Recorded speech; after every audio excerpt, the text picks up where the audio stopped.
Aujourd'hui, nous consacrerons notre émission à l'artisanat, comme on l'a déjà fait. Dans une précédente émission, c'était avec un artisan qui réparait des voitures anciennes. Vous vous souvenez peut-être, qui est cette émission qui est passée il y a à peu près un mois. Donc, qui restaurait des voitures anciennes, qui réparait des voitures anciennes. Avec une prédilection pour les anglaises. Absolument. Et donc, mais avec un savoir-faire toujours. Donc, il s'agissait de parler du savoir-faire, du travail manuel, et surtout de faire vivre un peu ces objets historiques. Alors aujourd'hui, nous allons parler d'artisanat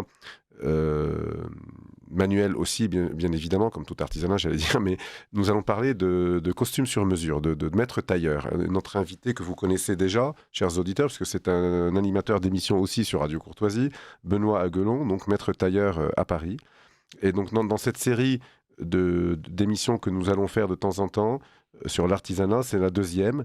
Ça sera donc sur ce métier qui est de moins en moins connu, puisque maintenant, depuis quelques décennies, tout le monde s'habille en prêt-à-porter, et le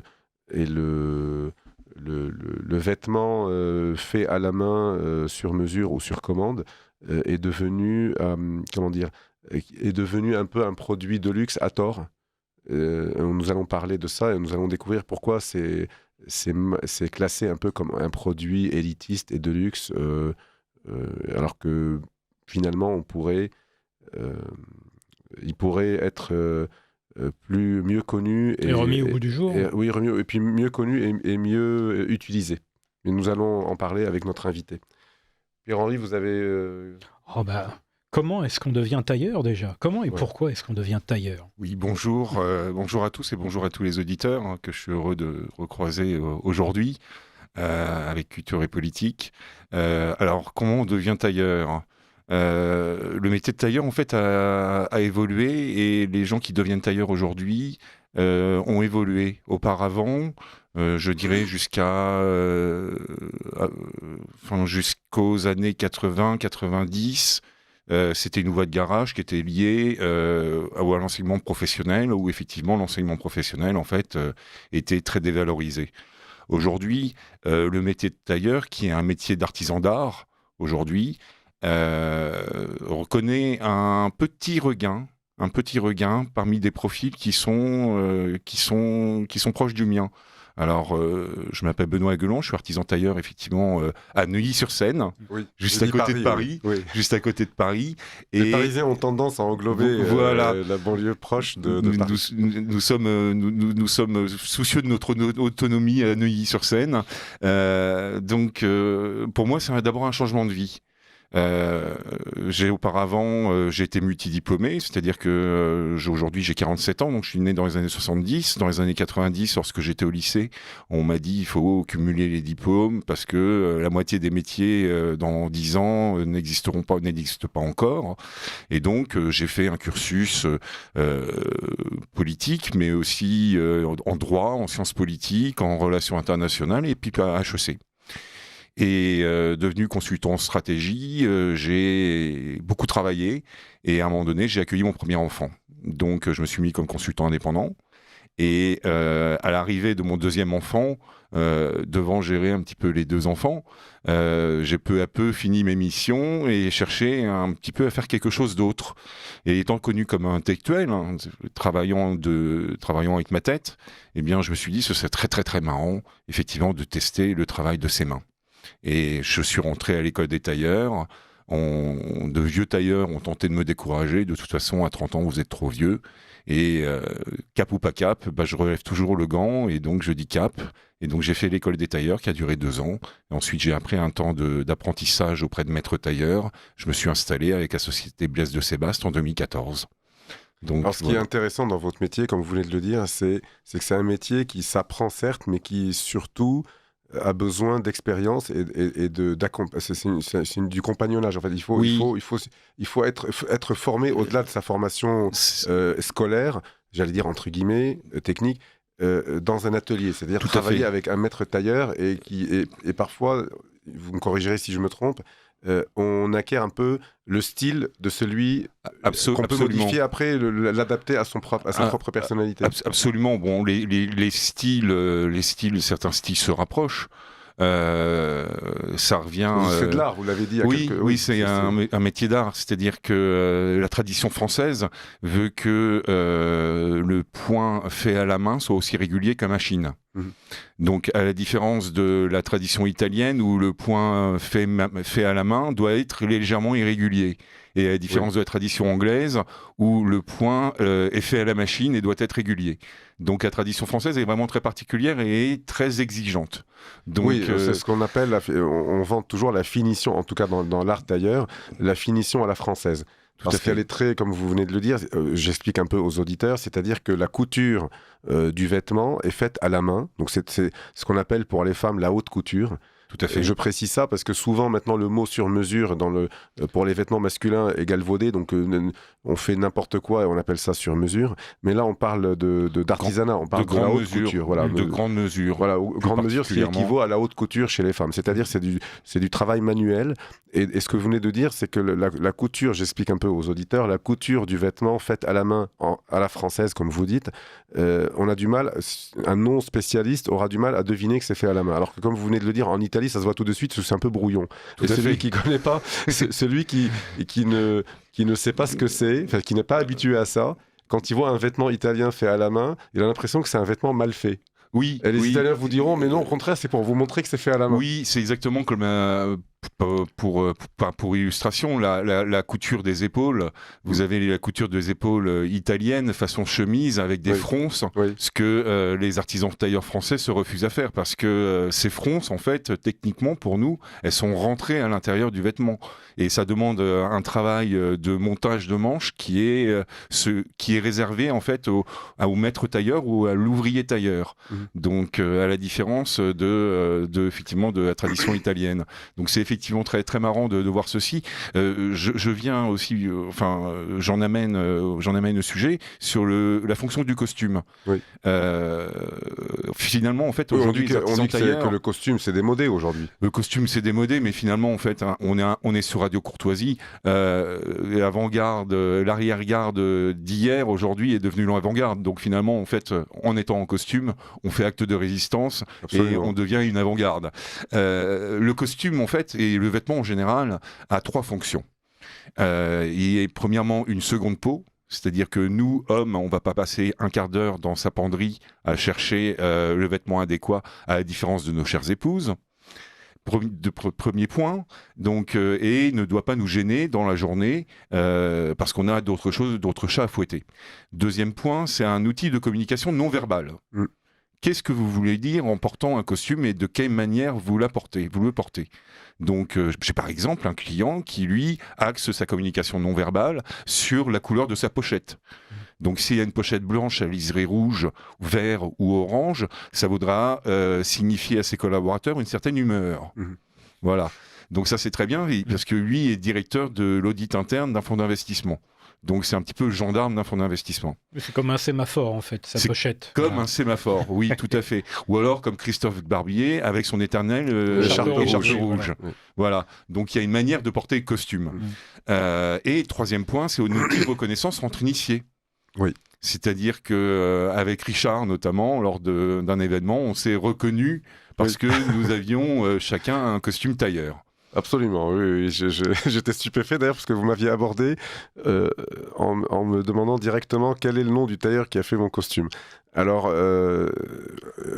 un non-connaisseur n'aurait même pas deviné qu'il était fait par un tailleur, vous voyez. Absolument. Donc vous avez deviné parce que vous êtes un connaisseur. Et effectivement, on se reconnaît. Moi, ça m'amène à la question parce que vous avez changé de carrière. Vous êtes passé de l'intellectuel au manuel, mais vous auriez pu faire ébéniste, vous auriez pu faire charpentier. Oui. Pourquoi le costume ? Est-ce que c'était une passion qui vous venait d'avant ? Et comment vous vous insérez dans ces trois fonctions et trois significations que vous donnez au costume ? J'étais... tailleur de costume, c'est déjà moins salissant lorsque on ramène du travail à la maison que tailleur de pierre. C'est vrai. Donc, le premier point. Le deuxième point, c'est comment je m'insère. C'est-à-dire que je fais plus du conseil en image et le livrable et le costume. Donc, je m'adresse à des entrepreneurs. Et donc, le conseil en image est une prestation que je réalise. C'est d'ailleurs le ministère des Armées qui m'a donné cette idée parce qu'ils ont une cellule de reclassement des officiers généraux dans la vie civile. Et bien souvent, en fait, j'ai été amené à animer certains modules dans mon atelier pour leur expliquer ce que c'est qu'un costume et de quelle manière on s'habille, dans quel secteur d'activité, dans quelles circonstances et dans quelle position sociale on se positionne. Parce que les officiers, en fait, ne connaissent que l'uniforme, d'une certaine manière. Et puis, on va dire, madame achète une veste dans un peu n'importe où, et puis voilà. Et ce qui est très important aussi, c'est qu'on s'habille aussi en fonction des personnes que l'on est amené à côtoyer. Et le regard d'une femme sur son compagnon l'amène à avoir une vue biaisée du travail, de la manière dont son compagnon travaille et de la manière dont il interagit avec des professionnels. C'est-à-dire que on s'habille un homme s'habillera différemment s'il choisit tout seul, et on le guide, on l'accompagne dans son autonomie par rapport au choix de sa femme. Et vous avez un confrère qui écrit des chroniques sur le web et dans le Figaro qui s'appelle Julien Scavini, qui dit souvent que les épouses sont assez mauvaises conseillères, en fait. Alors il y a trois types d'époux. Ça, je l'ai lu dans une revue Adam, qui date des années 50-60, qui a commencé, je crois, en 1938 et qui a fini de paraître en 1976, où il faisait une immersion dans un atelier tailleur. Il y a trois types de femmes. Il y a que voient les tailleurs. Il y a la femme que les tailleurs détestent, c'est-à-dire qui vient et qui est la conseillère en image, la styliste du client. Ça, c'est la femme que les tailleurs détestent. La deuxième femme que les tailleurs détestent moins, mais n'apprécie peut-être pas pour autant, c'est la femme qui va pousser à l'achat pour, à la sortie du tailleur, emmener son mari se faire offrir un manteau de fourrure. Oui. Donc voilà. Et la troisième femme que les tailleurs préfèrent, c'est la femme qui ne voit pas. Donc finalement, en fait, on œuvre à la libération dans cette époque wokiste. On œuvre à la libération des hommes, à l'autonomie des hommes. Quant à leur élégance, il faut que les hommes se réapproprient leur élégance. Alors justement, est-ce qu'il n'y a pas dans ce domaine-là fort à faire en France par rapport à d'autres pays qu'on a évoqués, comme l'Italie, comme la Grande-Bretagne, où il y a quand même, dans des secteurs plus larges de la société ou du monde professionnel, une tradition tailleur qui est restée, et le souci d'avoir ne serait-ce qu'un costume, même dans les milieux prolétaires anglais, j'ai l'impression que c'est un peu plus resté qu'en France. Il suffit de prendre le métro à Londres, il y a énormément de gens en costume, vous prenez le métro à Paris, personne n'est en costume. Et si vous êtes en costume, on vous regarde comme un extraterrestre. Tout à fait. Moi, j'ai déjà vu en Angleterre, dans des enseignes un peu de fast-food, des familles d'origine vraiment très modeste, dont les hommes sont en costume. C'est facile d'être endimanché. Voilà. L'origine de endimanché, c'est tout à fait ça, c'est d'avoir... je milite pour que chaque Français ait un costume en grande mesure, mais qu'il le conserve longtemps. Oui. D'ailleurs, moi, je fais un contrôle technique des costumes de mes clients. À date anniversaire, j'appelle mes clients pour leur demander pour prendre rendez-vous avec eux, pour voir comment le costume a évolué et effectuer de menues réparations.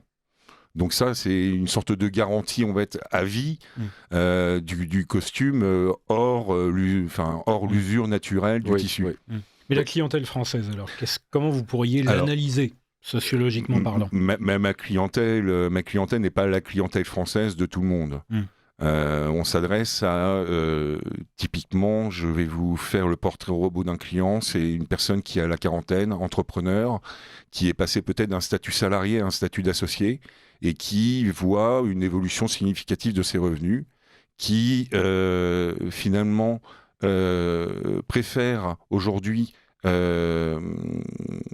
fréquenter des gens qui ont quelque chose à lui proposer, et non pas seulement quelque chose à vendre. Donc, un vendeur de prêt-à-porter va vous dire effectivement « Oh, ça vous va merveilleusement bien ». Un tailleur ne dira jamais ça.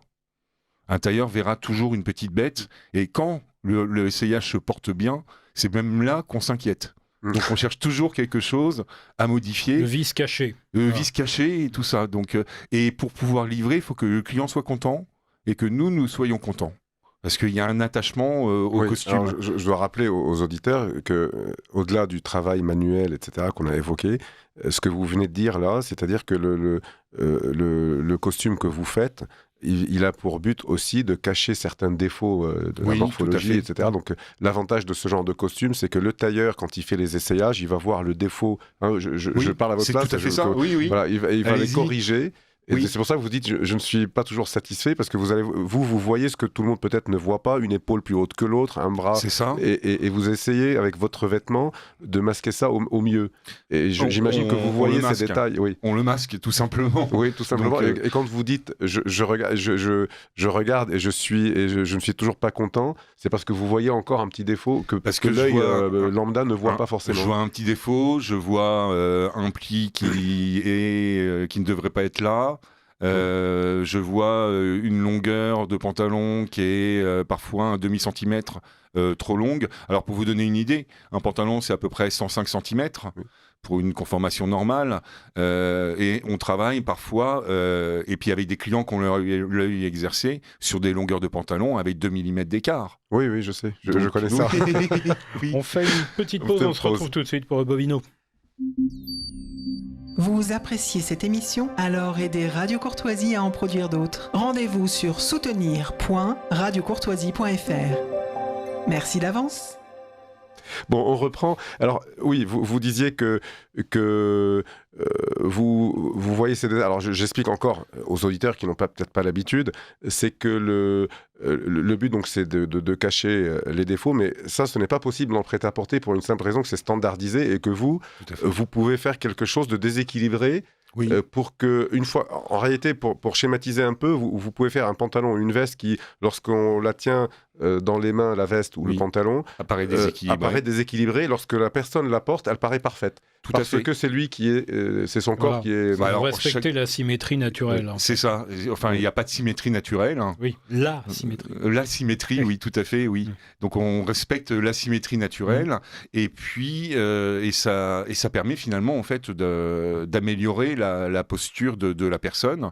Il y a aussi on va dire, on va temporiser aussi. Il y a un compromis à la manière aussi dont la personne porte le costume. J'ai un exemple de 2 clients qui travaillent ensemble. Les collaborateurs ne savent pas qu'ils ont le même tailleur alors qu'ils portent le même tissu. Oui. Il y a la personne qui porte, comme Richard, le costume de façon stricte, un petit peu comme une armure. Donc, on va dire j'allais dire du hard tailoring, mais je vais mettre de l'argent dans le cochon, mais un tailleur assez strict et orthodoxe. Non, strict au sens construit du terme, au sens construit, et une façon de porter un costume de façon déconstruite, un petit peu à l'italienne. Oui, absolument. Donc, ce premier client porte un costume 3 pièces qu'il met de 7 heures quand il commence à se préparer à 23 heures quand il finit son travail.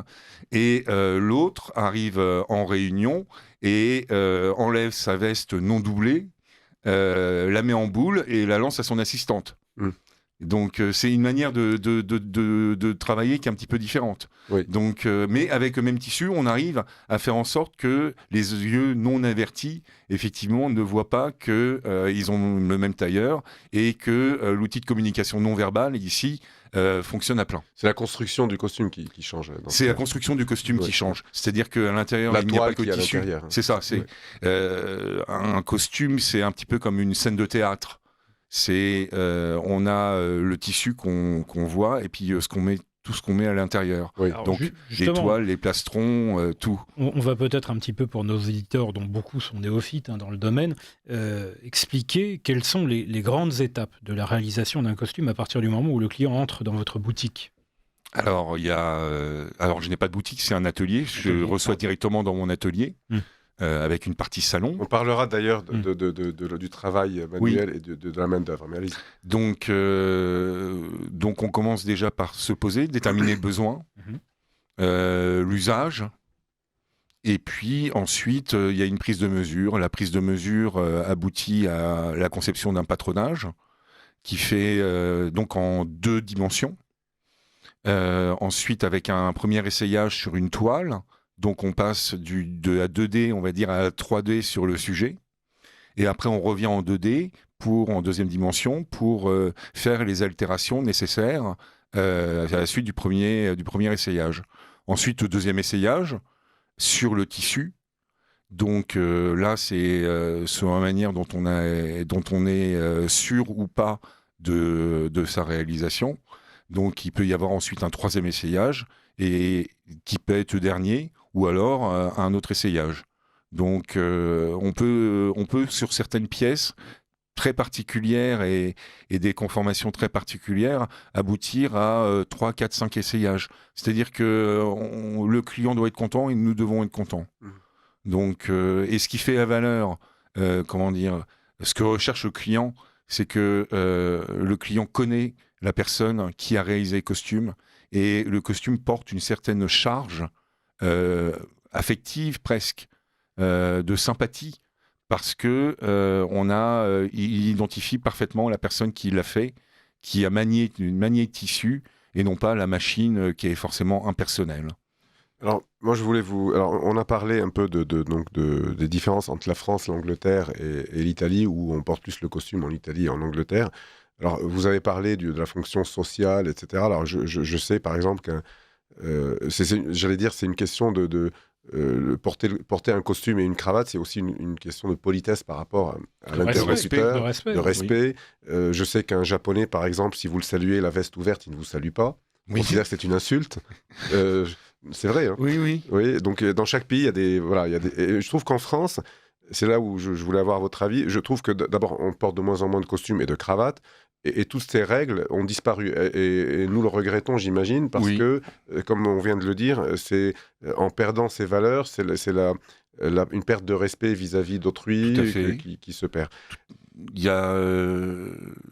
Excusez-moi, je vous ai coupé. Quelle est votre question ? Non. La question, c'est est-ce que il y a encore dans votre clientèle, est-ce que c'était ça ma question, c'est la clientèle qui vient vous voir, est-ce qu'elle a encore ces principes-là, ou c'est juste pour le plaisir d'avoir un beau costume ? Est-ce que le facteur social, respect de l'autre, etc., compte encore ? Si elle ne l'a pas, elle l'acquiert.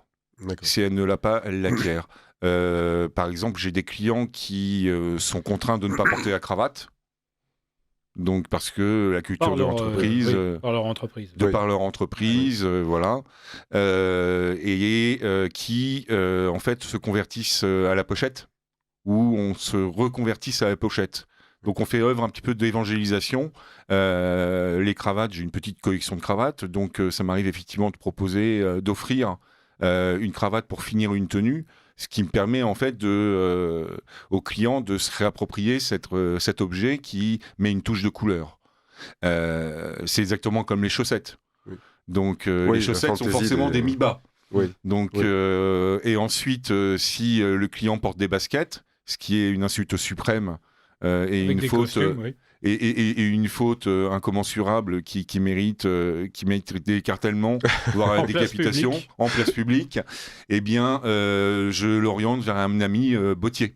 Oui, que nous essayons de recevoir ici. D'ailleurs, nous avons le projet de recevoir votre ami Bottier dans une prochaine émission sur l'artisanat. Mais avant, il nous reste 3 minutes. Et avant de conclure donc, cette émission, je voudrais évoquer les artisans qui travaillent avec vous, parce que vous n'êtes pas seul. Et donc, tous ces produits qu'on a évoqués, les pantalons, les costumes, etc., et parfois même les chemises, donc il y a le tailleur. Enfin, votre métier à vous, c'est de couper, de dessiner un patronage, un patron, de le couper, de couper le tissu, etc. Mais il y a des appiéceurs, ce qu'on appelle les appiéceurs, ceux qui vont monter à la main, les ouvriers, enfin j'allais dire, qui vont monter à la main le costume. Et on nous dit, j'entends moi tout le temps ça, et j'aimerais avoir votre avis là-dessus, qu'on manque de plus en... D'ailleurs, pas que pour les costumes, dans tout l'artisanat, on manque de main-d'œuvre parce que les jeunes ne veulent plus travailler à la main, etc. Alors, il paraît que ça revient, mais il paraît, en gros, en France, tout de même, il y aurait des problèmes de trouver de la main-d'œuvre qualifiée. Un réel problème en termes d'ouvriers. Moi, je prends des ouvriers qui sont des ouvriers que je paye à la pièce. Ou que je salarie à la pièce. C'est la tradition dans le milieu du métier. C'est la tradition du métier. Oui. c'est quelque chose qui est un problème récurrent parce que à la différence des bandits du luxe, donc nous travaillons sur la différenciation des métiers. C'est-à-dire qu'un costume, c'est un appiaisseur, donc qui s'occupe du devant de la veste et puis du dos, on va pas se mentir, et qui assemble une manche, qui ne la monte pas. Vous avez un culottier qui s'occupe du pantalon. Vous avez un giletier qui s'occupe du gilet. Parce que ce sont des métiers différents. Ce sont des métiers techniques différentes. Oui, il y a des techniques différentes, oui. Et puis ensuite, vous avez une boutonniériste ou un boutonniériste qui fait les boutonnières. Et là, c'est tout à fait stratégique. Voilà. Qui sont brodés à la main. Et si la boutonniériste rate la boutonnière, eh bien dans ces cas-là, il faut faire appel à une stoppeuse qui retisse le tissu à l'endroit où la boutonnière était pas belle ou pas bien placée. On arrive à la fin. Minute, oui. Juste, c'est très vite, très rapide. 15 secondes. Le prix d'un costume sur mesure, environ.